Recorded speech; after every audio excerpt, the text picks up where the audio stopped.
Nous sommes rendus à la cinquième étape du carême initiatique à la Royale et à la Magie Noire. Français. Nous abordons aujourd'hui, 2 avril, le point décisif du 5e degré de l'initiation jubilatoire, à raison de la liturgie, de l'inversion de la loi, de la laïcité qui tue par la vérité qui libère de la servitude. D'où le salut peut-il venir pour nous délivrer de la servitude théologico-politique à laquelle nous condamne la troisième alliance des droits de l'homme que nous avons considérée lors de l'initiation précédente. Donc, de la servitude à laquelle nous condamne ce plafond de verre d'aveuglement des droits de l'homme qui, nous l'avons prouvé, à l'inverse d'être un bouclier défensif contre la tyrannie du pouvoir, eh bien, l'arme la plus sophistiquée de prise du pouvoir, de conquête et d'avertissement des peuples. C'est l'objet du 5e degré d'initiation théologico-politique, l'inversion de la loi qui tue par la vérité qui libère de la servitude. Et c'est de la puissance de cette inversion des pôles sémantiques, de la phrase religieuse comme de la phrase politique, entre le signe et le sens, que doit venir le salut tant attendu pour Pâques. Et le principe de cette inversion est résumé par la maxime de saint Paul de Corinthiens 3, 6, la lettre tue, mais l'esprit vivifie.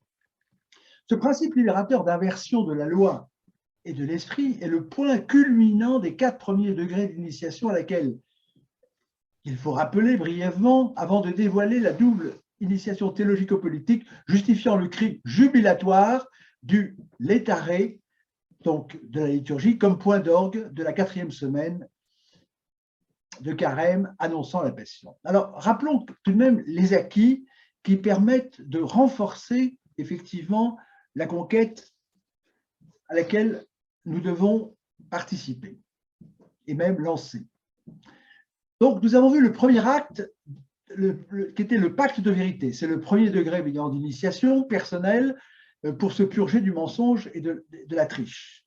Avec les 3 clés, le diable qui est le singe de Dieu, ce qui simplifie bien les choses.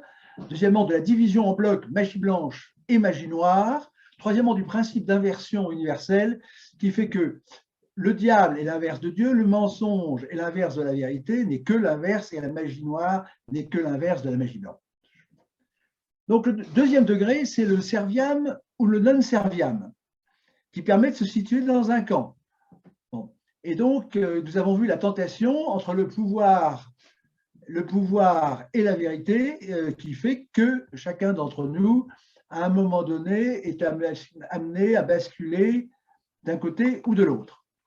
Le 3e degré divise encore le problème en initié ou profane. Donc, c'est l'exil de l'égalité revendiqué au fronton des monuments, et c'est cette discrimination intolérable dans ce qui s'appelle, ou qui devrait s'appeler, une démocratie. Le 4e degré, donc, d'initiation, c'est l'initiation à l'esclavage au nom des droits de l'homme, ce qui est une mystification absolue. Et le 5e, c'est celui d'aujourd'hui que nous abordons et qui nous permet en quelque sorte la contre-attaque, c'est l'initiation jubilatoire, donc joyeuse, de l'inversion de la loi, de la laïcité qui tue par la vérité qui libère de cette servitude, comme nous l'avons vu, à laquelle nous sommes condamnés par les droits de l'homme qui, bien entendu, nous ont promis l'inverse. C'est ce qu'on appelle une publicité mensongère. Alors, le 5e degré de l'initiation, d'où le salut peut-il venir pour nous libérer de la servitude théologico-politique à laquelle nous condamne la 3e alliance des droits de l'homme. Nous avons vu qu'il y a bien 3 alliances et que les droits de l'homme sont la 3e alliance. Bon, c'est bien l'objet de ce 5e degré qui doit nous permettre d'inverser la loi qui tue, la laïcité, et c'est la clé, par la vérité. La vérité, toujours la vérité, rien que la vérité. Alors, considérons les 2 versants de cette initiation théologico-politique. Les tarés, réjouissez-vous. Voilà le cri de joie ouvrant la 4e semaine du carême, avec la perspective grandiose de la rentrée dans le royaume des cieux, avec l'annonce du salut imminent de la 2e alliance, du Verbe libérateur figuré par les prophètes et venant nous affranchir de la loi de mort. Voilà le cri jubilatoire donc de ce 5e degré d'initiaton, représentant le point culminant du carême et projetant la vision grandiose, comme je l'ai dit, du passage, la Pâque, c'est un passage de l'ancienne à la nouvelle alliance. Alors, l'initiation liturgique est faite par l'allégorie d'Agar, la servante d'Abraham, et de Sarah, la femme libre, que saint Paul, dans l'Épître aux Corinthiens 4, 22, 31, initie à la vérité spirituelle de la nouvelle alliance. Agar est la figure de la Jérusalem charnelle de l'Ancien Testament, donc la première alliance, qui enfante pour la servitude de la loi. Sarah est la figure de la Jérusalem spirituelle de la nouvelle alliance, enfantant à la liberté du Christ qui sera scellée par la résurrection du Messie rédempteur le jour de Pâques. Ce sceau de la nouvelle et éternelle alliance, succédant à l'ancienne, étant d'ailleurs canoniquement donc scellé en termes impératifs dans les paroles de la consécration de la messe, que je rappelle, car ceci est le calice de mon sang, et le sang est la clé, évidemment, la clé de tout sacrifice, le sang de l'alliance nouvelle et éternelle, mystère de la foi qui sera versé pour vous et pour la multitude des hommes en rémission des péchés. Dans le jugement de Salomon du livre des rois, 3, 16, 28, du lundi de cette 4e semaine, carême, la première femme, Agar, représente la synagogue, égoïste et sans pitié. L'autre, Sarah, l'Église, désintéressée et généreuse dans son amour. Le jugement de Salomon, que nous connaissions bien, est la figure du Christ et elle révèle la véritable mère des fidèles. Dans la purification du temple du lundi, Jésus annonce sa passion et sa résurrection. Son corps ressuscité sera le temple de l'alliance nouvelle, le séjour de la sanctification de la gloire de Dieu et le centre du culte en esprit et en vérité, c'est-à-dire sous la grâce rédemptrice du salut et non plus sous la loi de mort et de servitude, ce qui le conduira à la conclusion du samedi, aux prises avec les Juifs, à déclarer dans l'évangile de Saint Jean 8, 12, 20, « Je suis la lumière du monde. Qui me suit ne marchera pas dans les ténèbres, mais avec la lumière de la vie. Si les Juifs ne reçoivent pas son témoignage, c'est qu'ils n'ont pas la lumière. » Comment mieux figurer le plafond de verre religieux que constitue la loi qui tue, celle des scribes, des pharisiens, des docteurs de la loi et du marchand du temple, contre lesquels Jésus adressera ses plus fortes condamnations. Citons Matthieu 27, « Malheur à vous, scribes et pharisiens hypocrites, parce que vous ressemblez à des sépulcres blanchis qui paraissent beaux au dehors et qui au dedans sont pleins d'ossements, de morts et de toute espèce d'impureté. Vous de même, au dehors, vous paraissez juste aux hommes, mais au dedans, vous êtes pleins d'hypocrisie et d'iniquité. » Matthieu 5, 20, « Si votre justice ne dépasse point celle des scribes et des pharisiens, vous n'entrerez pas dans le royaume des cieux. » Pâques étant proche, la colère de Jésus chassant les marchands du temple qu'il propose rétablir en 3 jours, détruisez ce temple et je le relèverai en 3 jours. Donc, les deux versants de Mammon, la loi d'iniquité et l'argent, qui correspondent bien actuellement entre l'alliance entre l'état de droit d'un côté et la finance, donc on est bien dans cette logique actuelle de l'état de droit dont certains se réclament, évidemment, qui est la loi de mort. Voilà. Alors, comment la loi tue-t-elle? La loi de mort.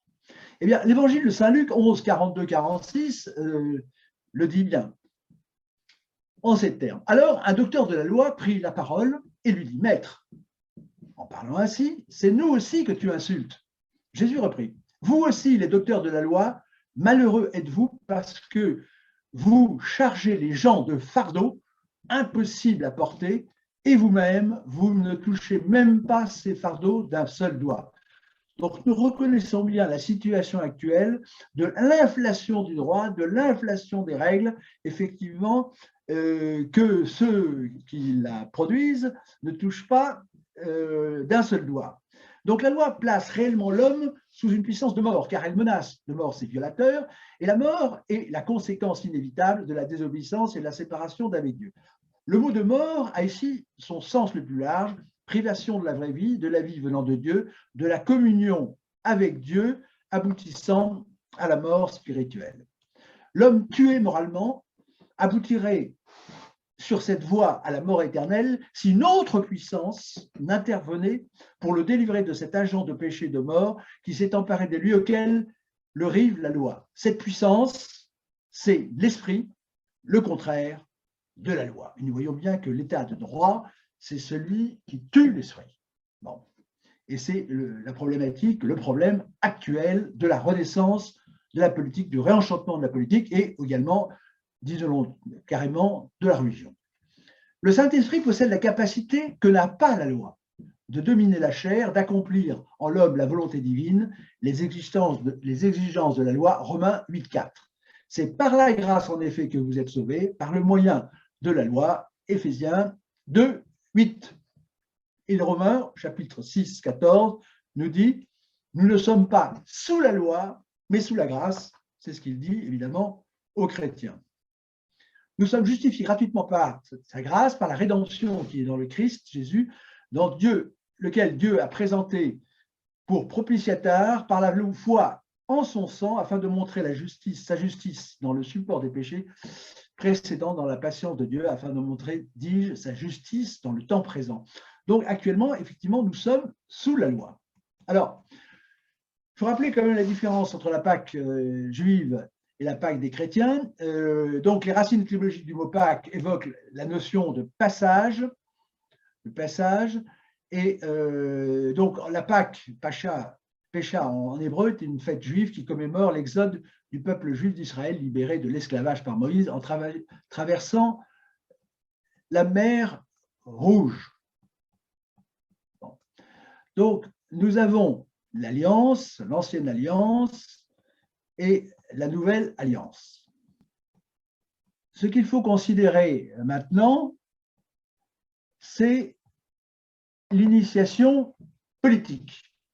Du point de vue du langage, qui est le terrain de l'initiation théologico-politique du carême, les trois alliances se ramènent à la querelle du nom et du verbe, se traduisant par l'inversion du langage, par l'inversion des valeurs, permettant au bout du compte à l'homme de se faire Dieu. Bon, je vous rappelle les trois alliances, donc la première alliance, la deuxième avec les chrétiens et la troisième des droits de l'homme. Et effectivement, au bout du compte, ces trois alliances conduisent l'homme à se faire Dieu. On est passé des commandements de Dieu aux droits de l'homme. C'est ainsi qu'en premier lieu, le peuple hébreu s'est divinisé par le veau d'or et les idoles muettes, faisant de la loi de Moïse lettre morte, ce qui a fait dire au Christ qu'ils avaient refusé de suivre la loi de Moïse.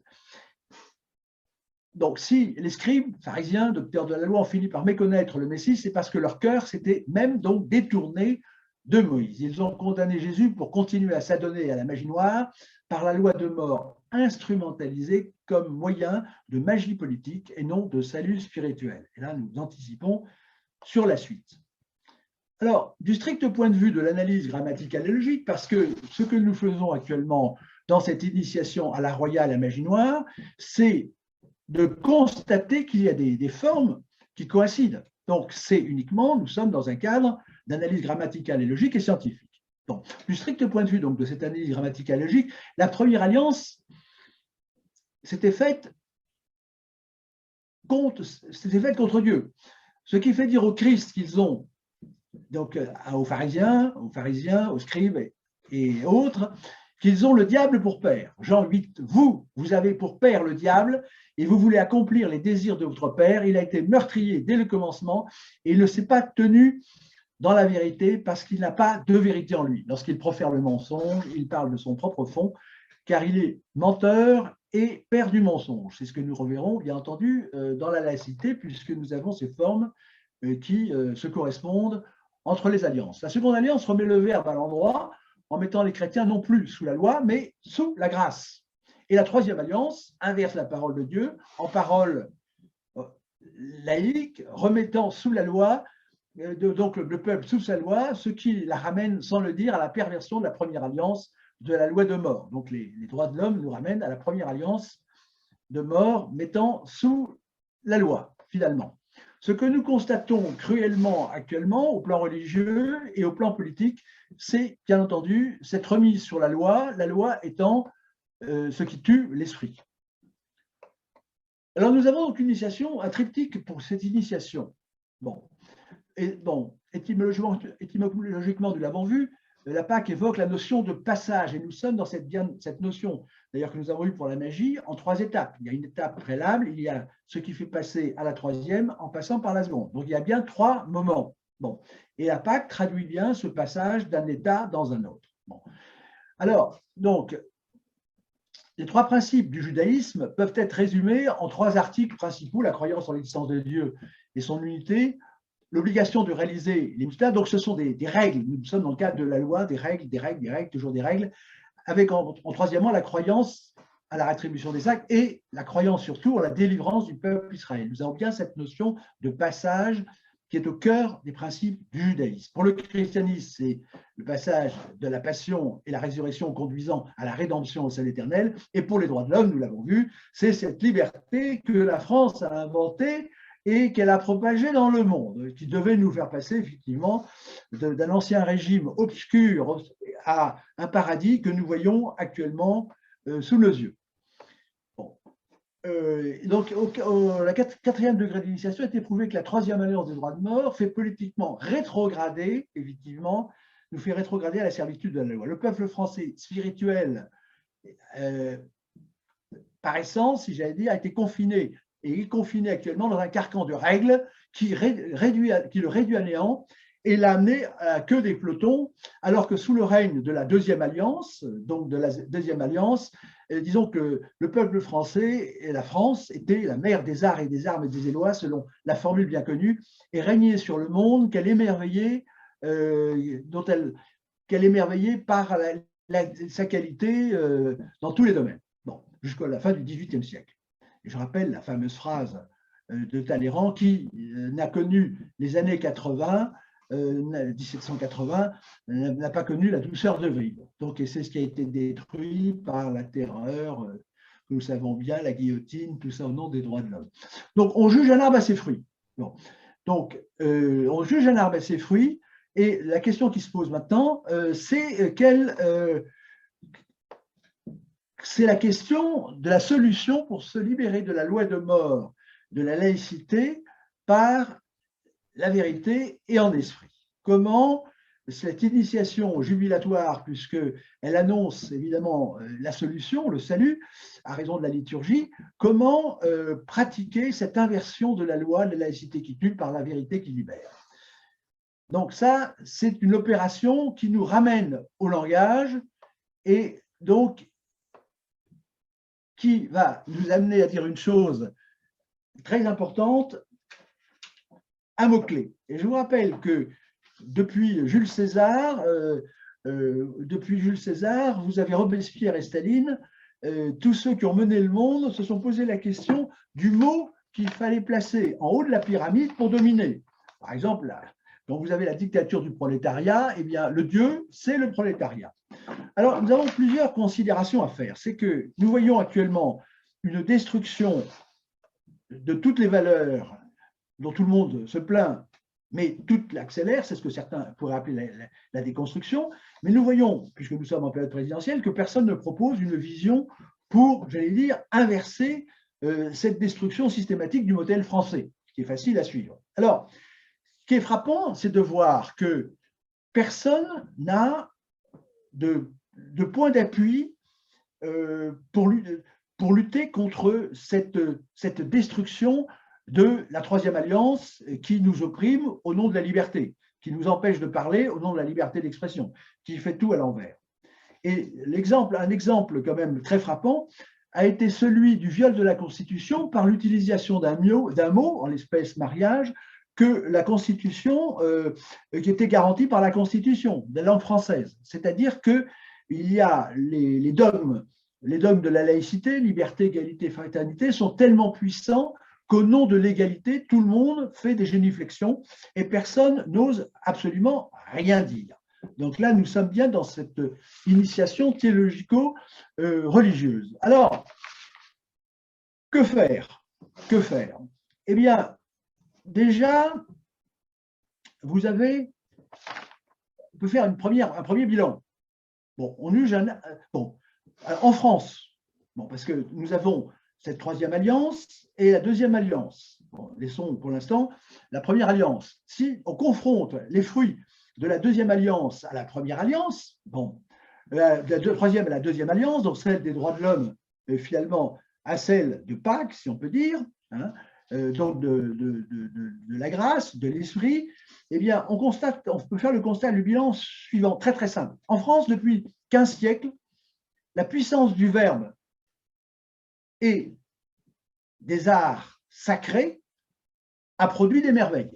Il suffit de regarder notre patrimoine. Depuis 2 siècles, la dictature de la laïcité, du droit au blasphème, revendiqué par le président Macron, et des droits de l'homme, n'a produit que des monstres. Vous n'avez aucune merveille produite par la Troisième Alliance. Bon. Et un point caricatural, puisque si on considère que l'art est la mesure de toute chose, d'une certaine manière, eh bien, la Troisième Alliance n'a produit aucune œuvre d'art, et même, évidemment, elle va piller, elle parasite l'art de la Deuxième Alliance. Le meilleur exemple, c'est le Panthéon. Le Panthéon, c'est l'église Sainte-Geneviève qui a été utilisée pour mettre, évidemment, les prétendus héros de la Troisième Alliance. Bon. Et quand vous comparez, évidemment, avec Notre-Dame, qui a émerveillé le monde entier, vous voyez bien que d'un côté, vous avez une création, et de l'autre côté, vous avez une prédation. Bon. Et le Panthéon montre bien que non seulement on a affaire à une contrefaçon, la Troisième Alliance est une contrefaçon, mais bien entendu, en plus, c'est une singerie. Quand vous voyez ce que fait Macron et la laïcité, vous voyez la singerie de la royauté en allant à Versailles, la singerie de la religion en allant au Panthéon, et j'allais dire, et tutti quanti, on peut décliner. Alors, la religion, c'est ce qui agrège une civilisation. La laïcité, c'est ce qui désagrège notre civilisation et la conduit à la barbarie, puisque nous le voyons à ses fruits. Bon. Alors, la conclusion, donc, ce qui se produit actuellement, comme je viens de le dire, c'est que personne n'a de point d'appui. C'est-à-dire que nous avons une barbarie qui s'annonce théologico-religieuse, qui s'annonce sous les noms abstraits, liberté, égalité, fraternité, et tout un peuple s'agenouille devant ces nouvelles divinités qui correspondent, qui ont remplacé la Trinité au nom du Père, du Fils et du Saint-Esprit.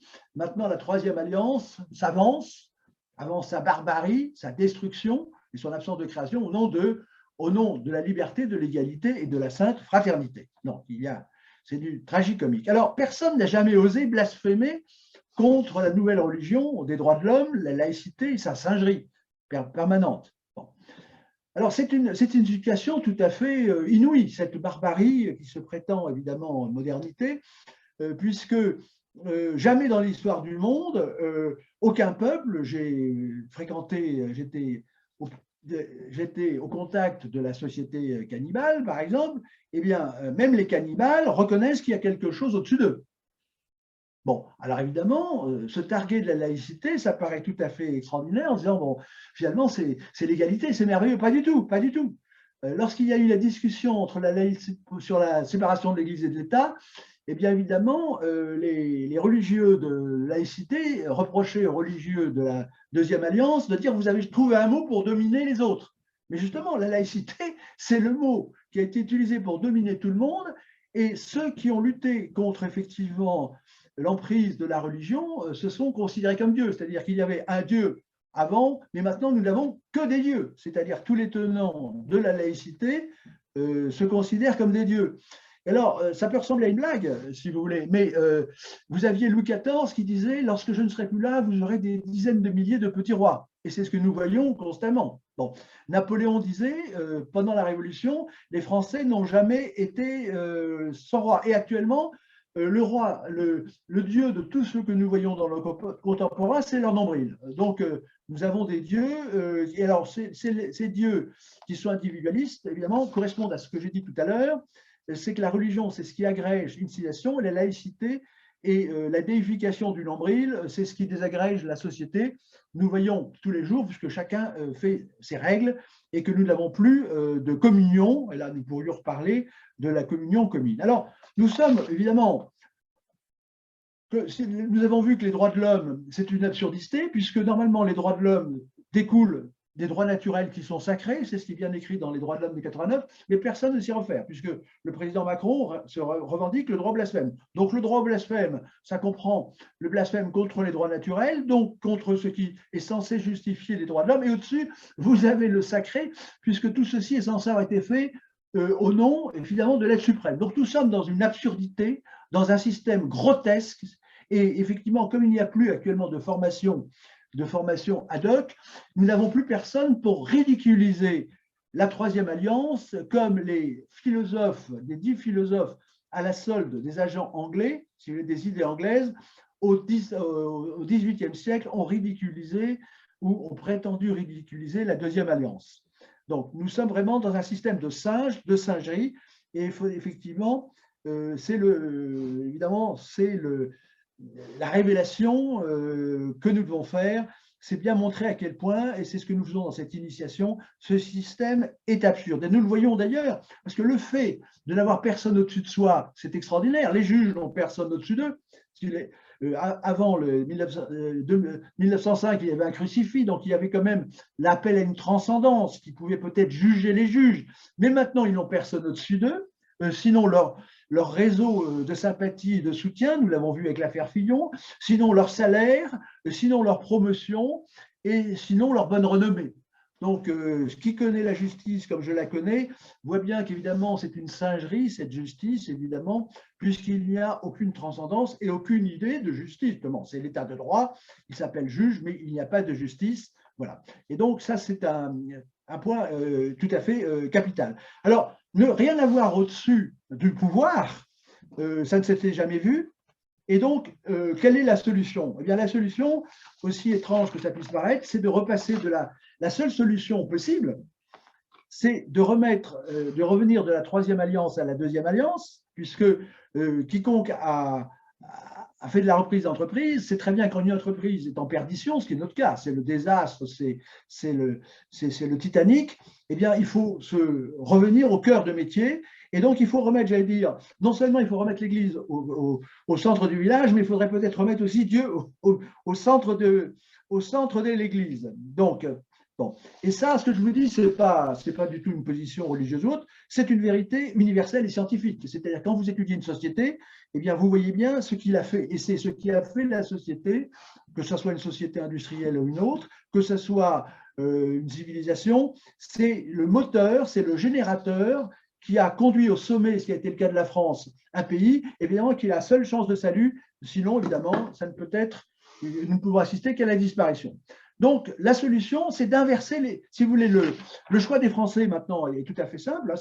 C'est le choix entre la vie et la mort, actuellement. La magie noire des droits de l'homme ou la grâce de la vie, de la résurrection de la France.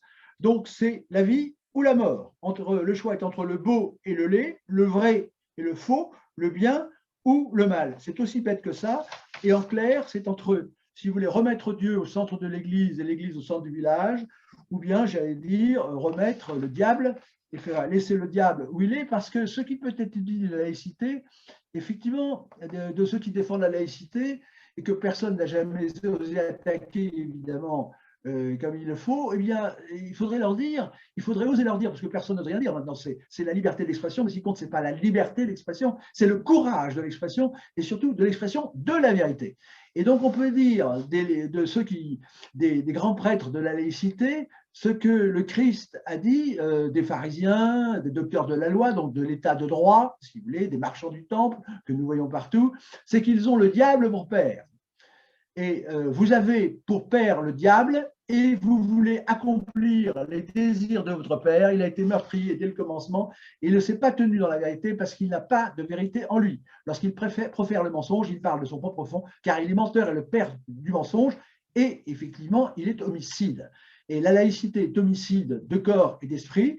Et la meilleure illustration que nous en avons eue, c'est celle de, si vous voulez, la politique criminelle du président Macron qui relève effectivement de cette laïcité, de ce droit au blasphème et donc de ce droit au mensonge, au meurtre, effectivement, et à la spoliation. Alors, donc, la solution, elle est très simple, scientifiquement.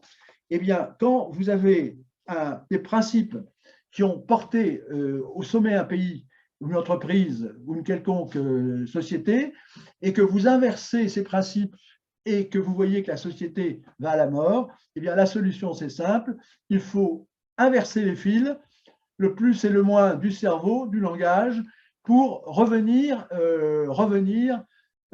effectivement à la solution.